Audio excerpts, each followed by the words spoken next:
boleh dikasih tahu dulu gambaran mudahnya nih sama sahabat Pompi, gimana sih perbedaannya antara sorghum dengan gandum? Tepung sorghum ini tidak mengandung gluten. Makanya Tidak kalau di mengandung. Eropa, di Amerika saya lihat itu banyak diproduksi atau dipasarkan produk-produk makanan free gluten. Tapi kalau misalnya kita ngomongin pengganti pangan, biasanya berarti identik dengan karbohidrat ya. Ya. Ini kalau secara gulanya gimana nih Prof? Gulanya itu IG atau indeks glikemis itu lebih rendah. Artinya aman bagi yang penderita diabetes atau yang orang ingin diet. Berarti bentuknya itu mirip sama Mirip dengan beras, cuma bentuknya bulat lebih aja. bulat. Ya. Oh, oke. Ayah nih pribadi mau coba konsumsi sorghum nih. Yang paling mudah kayaknya apa Prof nih? Mengganti makanan apa di kehidupan sehari-hari dengan sorghum? Yang paling mudah dan disukai oleh kalangan masyarakat mungkin ya tadi itu cookies.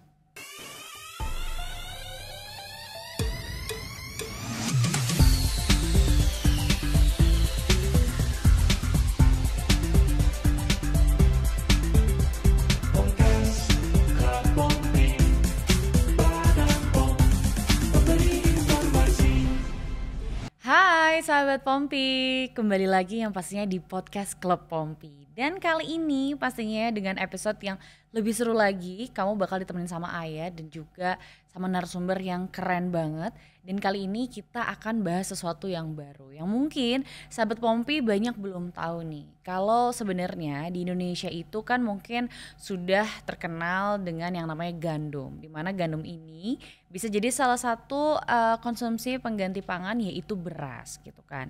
Tapi ada loh salah satu pengganti beras lainnya yang cukup menarik yang sekarang ini sedang diteliti juga nih. Jadi selain ada gandum, itu ada yang namanya sorghum. Nah, sahabat Pompi pasti belum tahu kan, atau mungkin baru dengar-dengar aja, nah pengen tahu lebih lanjut lagi. Sebenarnya sorghum ini apa, dan tanaman serealia ini juga fungsinya seperti apa, kandungannya apa saja, dan biasanya bisa ditemukan di makanan yang seperti apa. Kita akan bahas tuntas pastinya, dan kali ini Ayah ditemani dengan Profesor Wisnu. Halo Profesor Wisnu. Baik. Selamat datang di podcast Klub Pompi ya.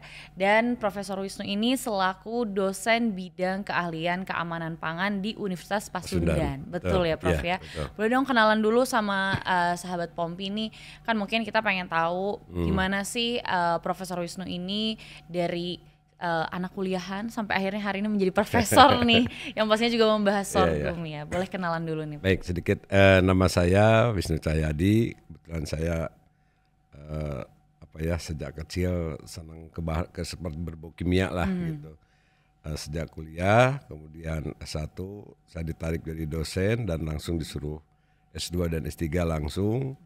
Alhamdulillah di usia 40 saya sudah guru besar. Wow. 40 tahun. Ya ini berkah dari Allah ya, karena itu sering penelitian gitu. Dan sekarang sudah hampir 7 tahun ini sudah sedang penelitian sorghum. Dan sorghum ini menarik sekali, walaupun tantangannya lumayan berat juga ya, karena masyarakat belum banyak mengenal tentang itu sorghum. Betul Prof. Sorghum ini tugas kami sebagai akademisi untuk memperkenalkan kepada masyarakat bagaimana manfaat sorghum itu sendiri.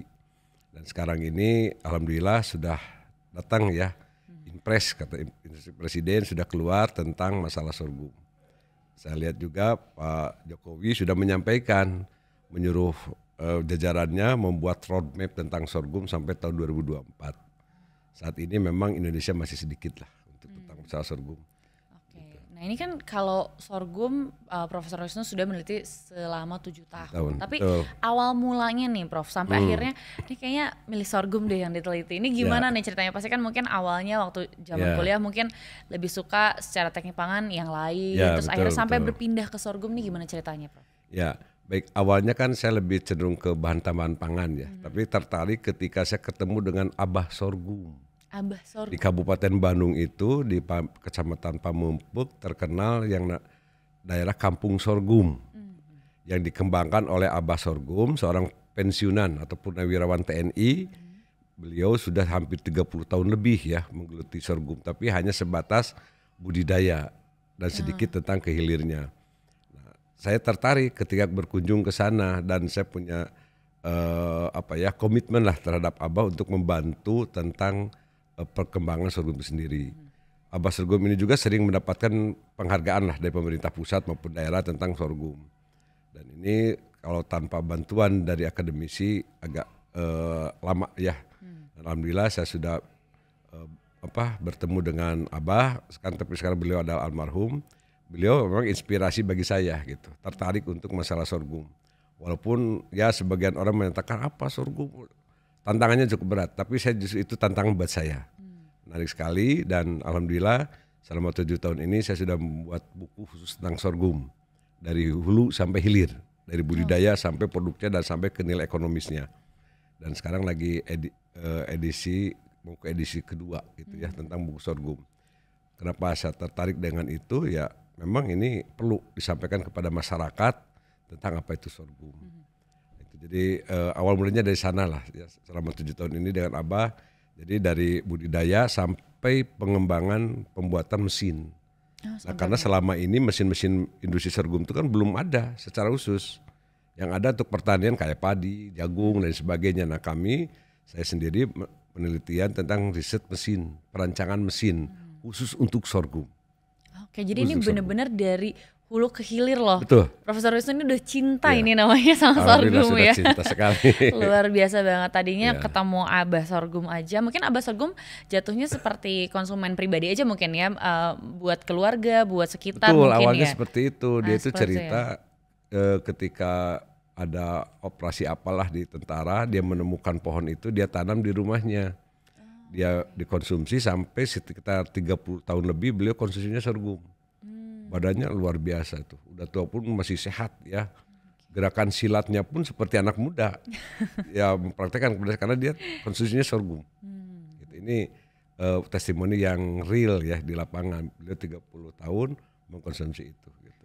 Oke, kalau itu kan ada testimoni langsungnya nih ya, dari Abah Sorghum selama 30 tahun mengkonsumsi sorghum gitu kan, dan akhirnya Profesor Wisnu mencoba meneliti lebih lanjut lagi. Nah, mungkin boleh dikasih tahu dulu gambaran mudahnya nih sama sahabat Pompi, gimana sih perbedaannya antara sorghum dengan gandum? Karena perbandingannya dengan gandum biasanya Prof ya. Gandum dan beras mungkin ya. Iya, oke. Itu perbedaannya kayak gimana? Gini, kalau gandum itu kan memang impor ini ya, kita tidak bisa menanam gandum di Indonesia karena kondisi cuaca dan iklimnya. Nah, kelebihan sorghum ini kan tumbuhnya itu di alam tropis. Ya. Awal mulanya ini di Afrika Timur. Ya. Itu udah beberapa abad yang lalu masuk ke Indonesia sekitar tahun 1925. Dan ini kalau lihat dari nilai nutrisi gizi dengan gandum ini tidak jauh berbeda lah. Protein, lemak, karbohidratnya hampir sama proteinnya.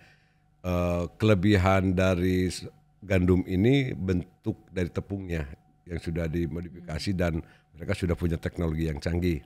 Kalau sorghum kekurangannya itu ada bentuknya ya, strukturnya agak beda dengan gandum ya, yang sekarang ini dikonsumsi adalah terigu. Tetapi dari segi lain itu punya kelebihan. Tepung sorghum ini tidak mengandung gluten. Makanya kalau di Eropa, di Amerika saya lihat itu banyak diproduksi atau dipasarkan produk-produk makanan free gluten. Betul. Dan ini sangat bagus sekali untuk yang alergi dan autis. Nah, ini kelebihan dari sorghum itu ya. Kalau terigu kan ada glutennya. Nah, kelebihan gluten itu bagusnya untuk pembuatan roti. Nah, kelemahan sorghum untuk dibikin roti 100% tepung sorghum belum bisa. Karena struktur dari tepungnya sendiri yang berbeda dengan terigu. Jadi harus disubstitusi. Baru hanya mampu sampai 20%-an lah. 20% sorghumnya. Ya, sorghumnya. Jadi ditambah kalau dengan yang lain. Dicampur dengan 80%-nya itu adalah terigu baru bisa. Nah, kami ingin sih sekarang lagi terus berkembang dengan seperti ini, tantangan kami itu seperti itu. Terutama saya ingin coba bagaimana caranya karakteristik dari tepung sorghum ini menyerupai lah. Walaupun tidak persis sama tapi menyerupai dengan terigu. Gitu ya. Kalau perbandingannya berarti dengan gandum dan juga padi, ini mereka satu famili kah atau? Ya, betul. Karena bentuk serealia ya. Nah, kalau dengan beras itu dari segi nutrisi lebih unggul sorghum. Proteinnya tinggi, terus fosfornya tinggi, zat besinya juga tinggi, jauh sekali zat besinya. Sehingga kita tidak perlu lagi adanya fortifikasi terhadap bahan makanan kalau dengan sorghum. Itu. Jadi sebetulnya udah, makanya Badan POM kan tertarik nih dengan gizi atau nutrisi yang ada di dalam sorghum ini. Itu kelebihannya. Oke, itu kelebihan dan juga kekurangan ya yang mungkin bisa terlihat lumayan jelas ya Prof, betul, ya betul. dengan gandum dan juga beras nih. Tapi kalau misalnya kita ngomongin pengganti pangan, biasanya berarti identik dengan karbohidrat ya. Ini kalau secara gulanya gimana nih Prof? Nah, kalau dari karbohidrat juga ini lebih unggul daripada beras ya, kalau dengan gandum hampir sama. Cuma kelebihannya dari sorghum ini gulanya itu IG atau indeks glikemis itu lebih rendah. Artinya aman bagi yang penderita diabetes atau yang orang ingin diet makanan. Kalau mengkonsumsi sorghum ini sudah bagus ya. Kelebihannya kalau kita pagi makan dengan sorghum, siang tuh nggak lapar. Saya udah membuktikan sendiri loh. Jadi makan itu nanti sore baru terasa lapar. Itu kelebihannya. Nggak tahu orang lain sudah mencoba atau tidak. Kalau saya sudah mencoba, dibikin nasi sorghum, dibikin nasi bakar sorghum, itu rasanya enak banget gitu. Berarti bentuknya itu mirip dengan beras, cuma bentuknya bulat aja. Lebih bulat. Ya. Oke. Ada teknologi yang sekarang ini kayak dari yang ramai itu dari porang ya. Sekarang itu kan pakai mesin kalau itu ya, pakai struktur mesin segala macam. Dia bentuknya seperti mirip beras. Ada diolah dibikin tepung dulu. Sorghum juga bisa seperti itu. Tapi kami ingin mencoba asli murni bentuknya bulat. Bulat ya. Cuma ada sedikit beda cara pemasakannya dengan beras. Karena apa Prof? Dari strukturnya itu yang lebih keras. Jadi jadi mungkin airnya harus agak lebih banyak gitu ya. Kemudian ketika panas baru dimasukkan. Kalau beras kan biasanya dari awal dipanaskannya. Kalau ini airnya harus mendidih dulu, baru kita masukkan sorghum. Oke. Ya. Kalau secara teksturnya ini kayak mirip beras merah kah? Agak lebih keras gitu atau gimana? Kalau teksturnya hampir sama dengan beras biasa aja. Kalau pemasakannya betul itu sama aja. Cuma bentuknya yang berbeda dan rasanya lebih netral. Nggak begitu manis. Nggak begitu manis. Kalau nasi putih kan agak manis. Betul. Nah di sana lah yang banyak penderita diabetes itu kan dari sana. Konsumsi. Ini menarik banget ya. Berarti sebenarnya banyak banget fungsinya dan juga bisa menggantikan banyak sekali bentuk makanan sebenarnya ya. Betul. Yang bahkan lagi dicoba sebenarnya juga roti itu lagi dicoba ya. Jadi untuk tepung juga berarti sudah bisa diganti menjadi tepung, bentuk tepung? Bisa. Nah sekarang kan kami mencoba membuat produksi tepung sorghum ya. Saat ini memang harganya lagi masih tinggi karena kan kapasitas produksinya masih sangat terbatas gitu. Mudah-mudahan dengan ada peran pemerintah ini bisa membantu kepada para petani kita supaya bergairah untuk menanam sorghum. Betul. Berarti selama 7 tahun penelitian ini sorghum tuh sudah dikonsumsi di daerah mana aja Prof nih yang Profesor tahu? Kalau di Indonesia? Di Indonesia ini yang paling banyak sekali produksi sorghum itu di NTT. Di NTT. Karena NTT itu kan daerahnya panas ya, lahannya kering. Nah, kelemahan mereka itu belum bisa memproduksi ke hilir. Mereka masih tradisional sekali. Walaupun sudah ada sekarang ya dari BRIN, dari berbagai instansi lain sudah masuk ke NTT. Ya, kami juga ditawari. Bahkan di NTT itu ada semacam rumah makan yang khusus sorghum. Ada kalau di NTT. Itu mungkin peran dari pemerintah juga ada sudah masuk ya ke sana.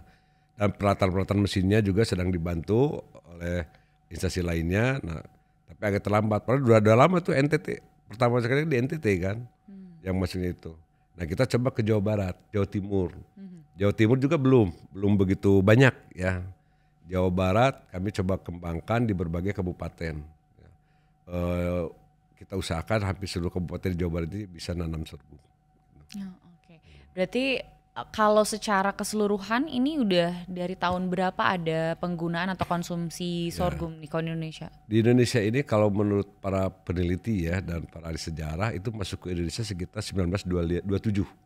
Sudah lama sebenarnya. Sudah lama sebetulnya. Cuma saat itu di tahun 1950 ini sangat terbatas kan. Sampai di tahun 1990 sampai 2010 itu kapasitas produksi kita cuma 25.000 hektar yang ditanam di seluruh Indonesia. Nah dengan kecilnya ini Sehingga belum masuk nih ke data statistik pemerintah, dalam ini adalah Kementan Pertanian. Karena kecil kan. Padahal kalau lihat dari potensi, baik dari ekonomi, baik dari kesehatan dan sebagainya itu luar biasa ya untuk sorghum itu. Nah ini dengan ini menunjukkan lah perhatiannya kita, bukan hanya pemerintah, kita semua lah, mungkin masyarakat juga belum ngeh lah terhadap sorghum ini. Nah dengan adanya ini mudah-mudahan bisa membantu menyebarkan kepada masyarakat luas apa itu sorghum. Jadi di Indonesia masih sedikit. Sampai tahun sekarang ini kurang lebih sekitar 40.000 hektar. Pemerintah melalui Pak Jokowi waktu tahun 2022 sudah mencanangkan di tahun 2024 ini nyampe 150.000 hektar. Karena kalau lihat dari hitung-hitungan, dari 11 juta ton gandum yang kita impor senilai dengan 50 triliun per tahun ya.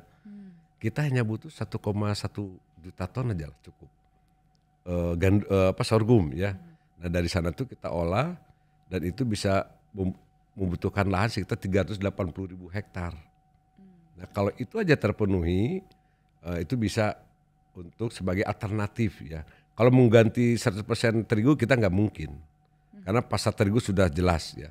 Kita pun sesama ya apalah untuk masalah produksi tetap aja terigu itu tetap berjalan. Cuma kan presiden itu waktu itu dalam pidatonya mengantisipasi dalam rangka krisis pangan kan gitu.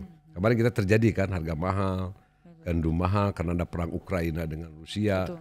Karena Rusia Ukraina itu pengekspor gandum terbesar di dunia. Masalahnya. Nah ketika itu harganya jadi naik kan 3 kali lipat. Nah dan mereka tidak mau menjual ke negara-negara lain karena mereka juga butuh. Nah di saat itulah Presiden mengeluarkan instruksinya. Coba cari alternatifnya, itu adalah sorghum. Gitu.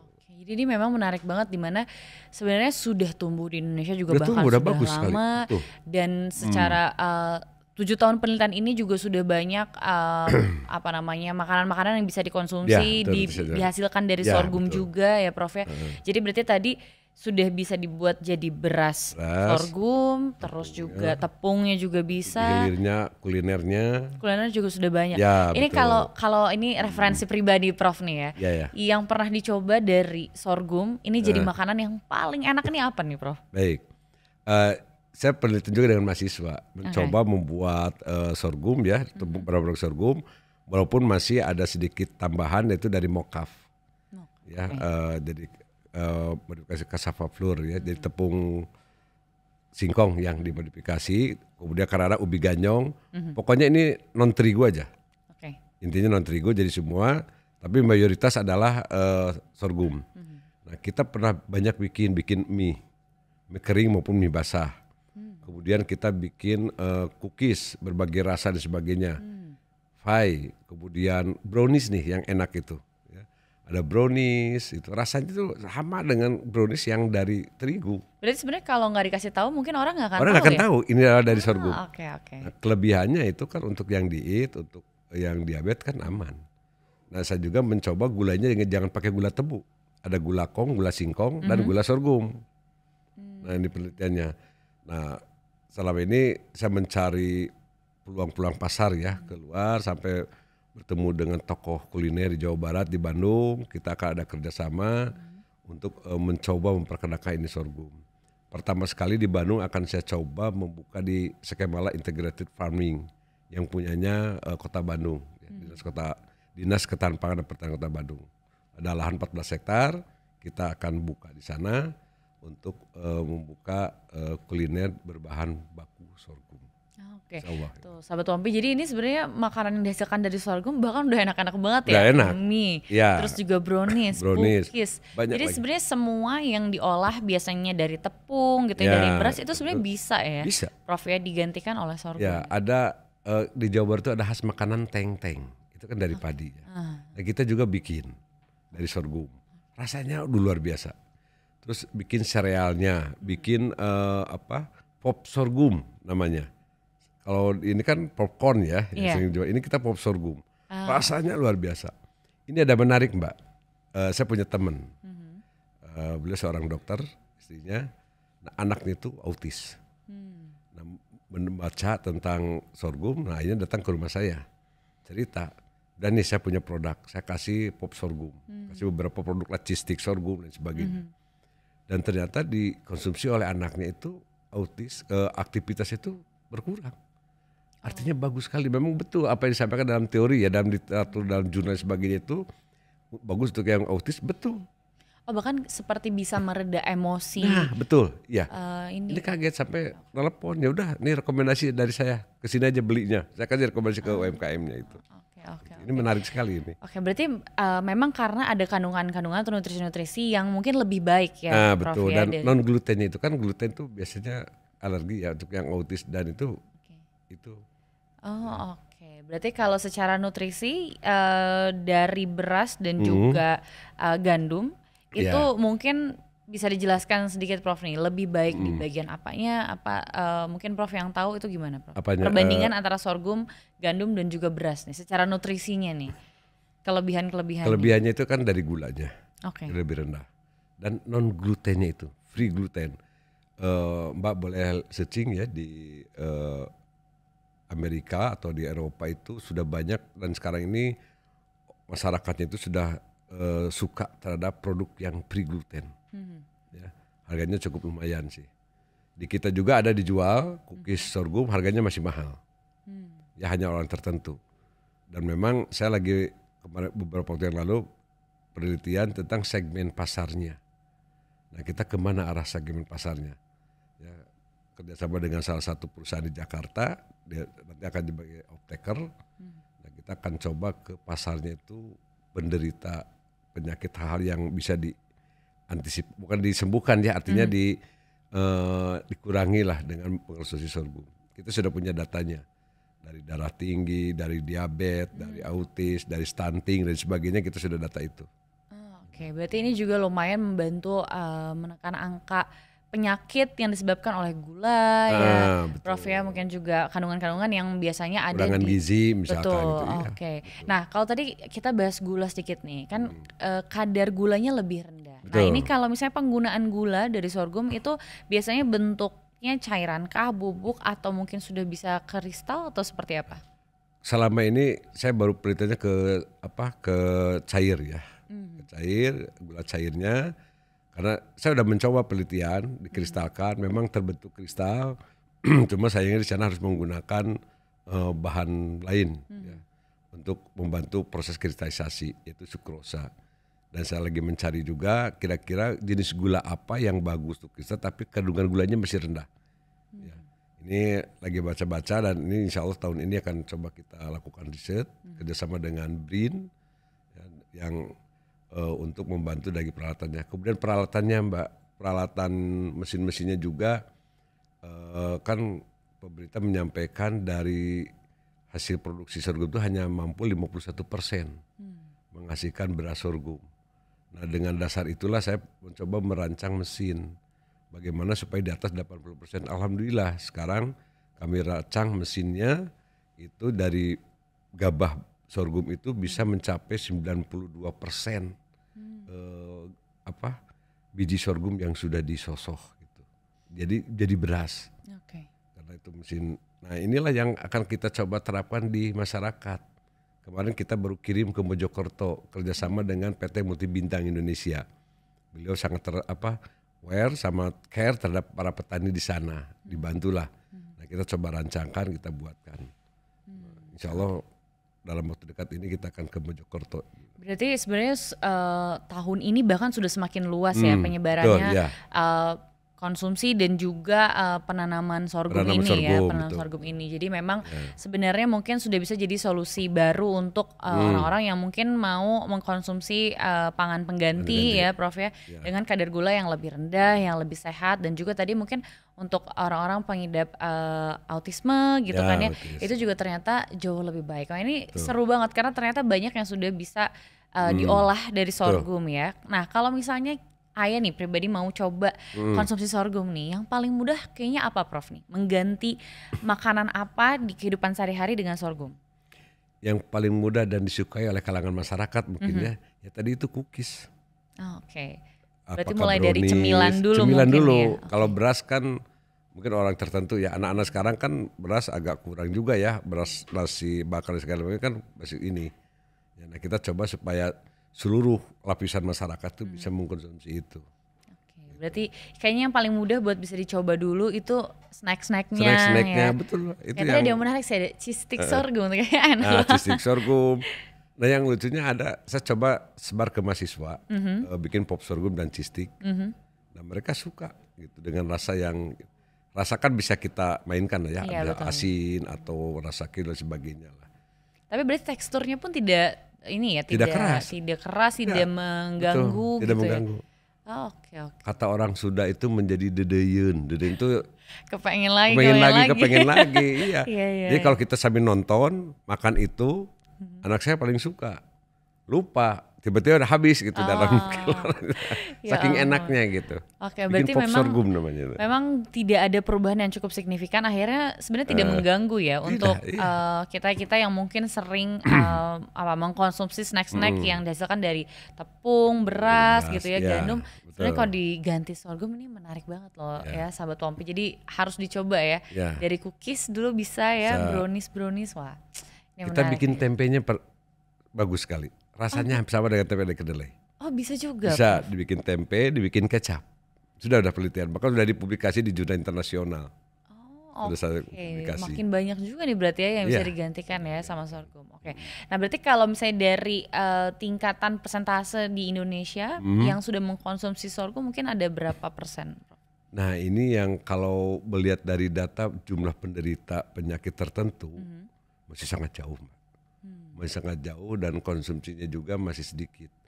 Ini yang tantangan bagi kami adalah ini masalah pasar. Masalah yang paling krusial dalam sorghum itu adalah pasar. Oke. Ya, jadi kita belum ada keterlibatan secara utuh. Artinya saya sendiri sedang menciptakan pasar. Bagaimana untuk si sorghum ini tidak seperti komoditas yang sebelumnya. Petani rame-rame nanam, setelah panen amburadul kan. Nggak ada yang menangkap, nggak ada yang membeli. Iya. Artinya petani kan kapok. Nah itu yang kejadian itu yang sedang saya sangat hati-hati. Banyak yang datang, yang telepon, yang datang langsung ingin menanam sorghum karena melihat dari apalagi setelah melihat tayangan ini ya. Sementara ini saya hanya mampu untuk skala kecil dulu, tidak langsung besar karena saya takutnya dalam hal pasarnya.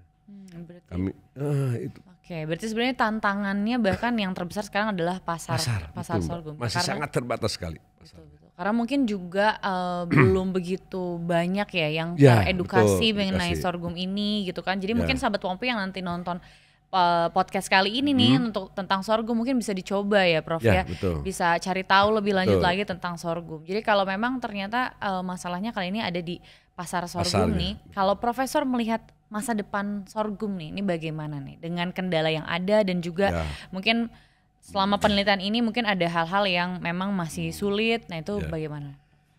Kalau untuk masa depan sebetulnya ini adalah komoditas pangan yang sangat menjanjikan ya untuk sorghum. Karena sorghum ini tanaman yang zero waste, artinya tidak menghasilkan limbah apapun. Karena semuanya Semuanya bisa diolah. dari daun, batang, akar, biji, ranting biji pun itu bisa dibikin. Nah ini yang sudah saya teliti itu adalah selain batang, sekarang lagi dibikin gula, baik gula cair maupun kristal. Daunnya kita kepakan, dibikin kalau di peternakan ya, kemudian dari dedaknya juga gitu kan. Nah ini semua bermanfaat. Dari akarnya pun, cuma saya belum berani menyatakan keluar itu, baru hanya testimoni orang-orang tertentu, katanya akarnya ini berkhasiat juga untuk kesehatan. Tapi saya belum berani mengklaim ya, karena belum riset ke sana sih. Mudah-mudahan ke depan ada dari dunia farmasi itu bisa meneliti akar sorghumnya gitu ya. Jadi ini semuanya bermanfaat. Bisa dibikin energi, biofuel, etanol, dan sebagainya itu bisa. Sangat bisa sekali. Oke, jadi memang ini dari semua bagian sorghum ini bisa Dimanfaatkan. ya, luar biasa sekali. Nah kalau itu dari sisi kebermanfaatan gitu ya, Ya. mungkin menurut Profesor ini sebenarnya di masa depan sorghum tuh baik gitu kan, bisa Ya, betul. bisa mengurangi limbah juga karena zero waste kan Zero waste, gitu. betul, Nah betul. Tapi kalau dari profesor sendiri dan juga teman-teman dan tim gitu untuk mempromosikan sorghum ini ke halayak lebih luas, sekarang ada apa saja nih Prof yang sedang dilakukan? Nah, untuk promosi saya pernah kerjasama dengan Bappenas, Badan Pangan Nasional, pernah di GBK ya Jakarta kita bikin nasi goreng sorghum gratis 5.000 porsi. Oke. Itu sponsornya dari Bappenas, kemudian Pak Arif juga hadir, Pak Muldoko juga hadir ya di sana. Nah, alhamdulillah saya lihat di sana itu masyarakat antusias sekali. Mungkin ini tidak hanya cukup sekali, 2 kali. Betul. Ini perlu terus keberlanjutan, mempromosikan kepada masyarakat. Selain lewat podcast ini, juga lewat media-media yang lain untuk memperkenalkan kepada masyarakat tentang khasiat dan manfaat sorghum. Dari sebagai sisi itu luar biasa lah ya kelebihan dari sorghum ini. Dari nilai ekonominya juga gitu. Kan kelebihan sorghum itu 1 kali tanam bisa 3 sampai 5 kali panen, Mbak. Itu kelebihannya Oke. selama periode tanam. Oh, selama periode tanam Ya, bisa lebih banyak ya Bisa lebih sebenarnya. banyak, 3 bulan kita udah panen. Panen bijinya, batangnya kita olah jadi gula. Gula ya, betul. Daunnya jangan dibuang, kita olah jadi pakan. Nanti setelah 2 bulan berikutnya tumbuh lagi, tanam lagi, panen lagi terus. Sampai saya membuktikan di PTDI, kerjasama dengan PTDI 4 kali panen, Mbak. Hasilnya masih bagus. Cuma memang kadar gulanya sudah agak berkurang. Mulai berkurang. Ya. Tapi kalau untuk pakan masih bagus, bijinya masih bagus. Itu kelebihannya. Berarti memang ternyata banyak sekali kelebihannya ya Prof ya dari sorghum ini yang memang sepertinya patut dicoba juga nih sama sahabat Pompi ya, sama kita semua harus dicoba karena kalau nggak dicoba nggak akan tahu ya Prof ya. Betul. Dimulai dari yang kecil-kecil dulu, dari snack-snacknya dulu nih. Kalau yang seneng ngemil ya, kayak tadi anaknya Prof juga seneng ngemil, ada namanya pop sorghum ya. Itu sudah dipastikan bikin dedeyen. Ya itu betul Mbak. Sudah dipastikan pengen lagi karena memang juga selain rasanya enak, terus juga tidak ada perbedaan yang signifikan ya. Jadi memang tidak akan mungkin aneh buat kita yang biasa mengkonsumsi beras atau gandum. Nah, ini pertanyaan terakhir atau saran boleh nih dari Prof nih, bagaimana mungkin untuk sahabat Pompi mau mengajak sahabat Pompi dan juga masyarakat Indonesia untuk mengkonsumsi sorghum dengan berbagai kelebihannya, boleh Prof disampaikan. Ya, baik. Harapan kami ya dari beberapa hasil riset ini bisa diserap oleh masyarakat. Saya sendiri artinya selalu memberikan informasi kepada masyarakat untuk masalah kelangsungan sorghum ini. Memang di marketplace ini harga sorghum masih tinggi, Mbak. Salah satu keluhan dari UMKM yang saya bina yang sekarang ikut pelatihan dengan Badan POM itu adalah dari harga. Berasnya mahal, di atas harga beras padi. Tepungnya juga mahal, di atas terigu. Ada yang 3 kali lipat, ada yang kali lipat. Karena mereka memanfaatkan potensi tadi itu, potensi kemanfaatan dan jarangnya, jadi sangat jarang orang yang memproduksi itu, sehingga harganya tinggi. Dan ini yang membuat masyarakat tuh enggan kan untuk membeli. Bayangkan aja kemarin ada keluhan, Pak ini saya beli beras sorghum 35.000 per kilo, astagfirullahaladzim. Ini merugikan lah bagi para pelaku usaha UMKM ini ya, dan juga para petani. Kalau dari petaninya harganya nggak sebegitu. Yang saya pernah beli dari petani paling mahal itu 8.000 per kilo berasnya itu. Oh, berarti setelah diolah setelah diolah dan sebagainya, ditepung. Nah, kami sekarang kerjasama dengan Dinas Ketahanan Kota Bandung, juga kerjasama dengan BRI. Alhamdulillah melalui CSR BRI ini kami membuat semacam rumah sorghum. Jadi dari hulu sampai hilir dan terbuka untuk masyarakat nanti berkunjung ke sana. Ke tempat kami di sana di kawasan agrowisata Senpam ini, itu akan kami berikan ilmu terbukanya lah kepada masyarakat tentang sorghum. Itu kami bahkan kalaupun kami jual pun harga itu sangat rendah sekali. Ada sangat inilah. Kalau mungkin mereka biasa beli 30, kita coba dengan hanya 10.000. Di bawah harga terigu dan di bawah harga beras. Gitu. Keinginan kami memang digratiskan kepada masyarakat, tapi kan itu juga kurang mendidik ya kalau dikasih support terus gitu. Betul. Karena kami juga perlu binaan para petani yang lain kan, mereka juga harus mendapatkan keuntungan. Nah dari harga itulah itu keuntungan untuk mereka. Kami dan CSR BRI ini dengan BRI ya, melalui Peduli BRI ini betul-betul itu untuk masyarakat, ya, untuk masyarakat. Jadi saya sendiri tidak melihat ke sana lah. Artinya apalagi ke bisnis segala macam ya. Tapi yang penting ini sorghum bisa diinikan oleh masyarakat. Dan mudah-mudahan masyarakat sudah pada tahu ke depannya bagaimana manfaat sorghum, di mana dibelinya gitu kan. Sekarang ini kan masih agak sulit kan. Iya, betul. Di Bandung ada rumah kesehatan ya jual makan ini, tapi kita coba ingin membuat kuliner ya, digabungkan dengan kuliner yang lainnya juga dengan bahan-bahan dari sorghum. Ini tugas kami untuk memperkenalkan kepada masyarakat tentang sorghum ini sendiri. Gitu. Oke, berarti kalau di e-commerce ini sudah bisa ditemukan juga? Bisa, cuma harganya masih tinggi, Pak. Di harganya masih tinggi, Pak. Mungkin Iya. yang mau cari dan coba lebih murah itu di Rumah Sorghum ya. Sorghum, insya Allah Itu kami akan alamatnya di coba. mana, Prof? Itu di kawasan agrowisata Saint Palm, Sekemala Integrated Farming Kota Bandung. Oke. Nah, itu berarti boleh dicoba sama sahabat Pompi Ya, kalau mau mencoba konsumsi sorghum yang jauh lebih murah, banyak jenisnya juga betul, ya. betul. Di sana Ya. ada. Bahkan di sana juga berarti bisa melihat bagaimana prosesnya Proses dari pengolahannya hulu dan ke hilir sebagainya. ya. Betul. Wah, oke. Ya. Kan nanti Badan POM kan akan di sana hari Rabu kan Oke. kita kunjungan, dan nanti hari tanggal berapa lah ada kegiatan di sana. Oke, luar biasa sekali sih sahabat Pompi. Kalau mau Ya. penasaran nih, pengen penasarannya terbayar ya, pengen cobain yang namanya sorghum, mulai dari beras sorghum, terus juga ada gulanya juga mungkin sudah Gulanya bisa dicoba ya, bisa, Prof ya. betul. Terus juga jajanan-jajanan, snack-snack semua di sana bisa lengkap. Wah, ini informasi menarik banget. Terima kasih banyak Profesor sama-sama, Wisnu. Mbak. Ini. Semoga penelitiannya ini Amin. 7 tahunnya nanti terbayar dengan segala hal yang Ya, ditemukan amin. ya, Ya. dan juga lancar terus. Betul. Ya Prof ya penelitiannya. Berarti setelah ini akan mencari tahu bagaimana bisa mengkristalkan sorghum lebih Sorghum, baik ya. betul, Terus ya. juga mungkin hal-hal lain yang ingin ditemukan dari sorghum ya. Betul. Semoga makin keren deh pokoknya. Ini semoga bisa dimanfaatkan juga sama masyarakat Indonesia Masyarakat, lainnya, dan tingkat persentasenya berarti ya Prof ya, Ya, lebih betul. tinggi lagi, di mana mungkin masyarakat Indonesia ini mengetahui bahwa penggunaan sorghum ini luar biasa dan khasiatnya juga luar biasa. Mudah-mudahan Mbak bisa berkembang lah ini ke depan. Kami tunggu sangat menunggu kebijakan dari pemerintah supaya nanti sorghum ini masuk ke data statistiknya di Kementan.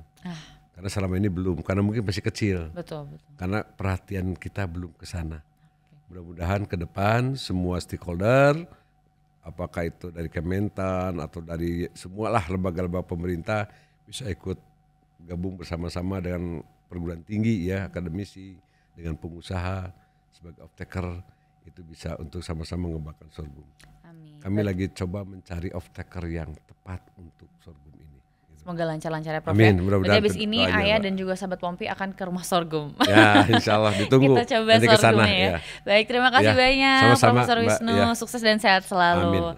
Nah itu dia sahabat Pompi ya, keseruan membahas sorghum yang ternyata Ayah juga baru tahu lebih banyak lagi fungsinya, terus juga makanan-makanan apa saja yang bisa diolah dari sorghum gitu kan.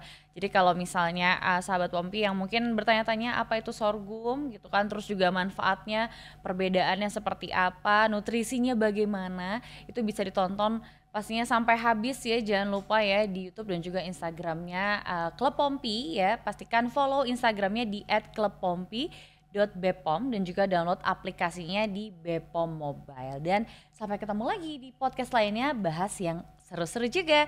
Sampai jumpa.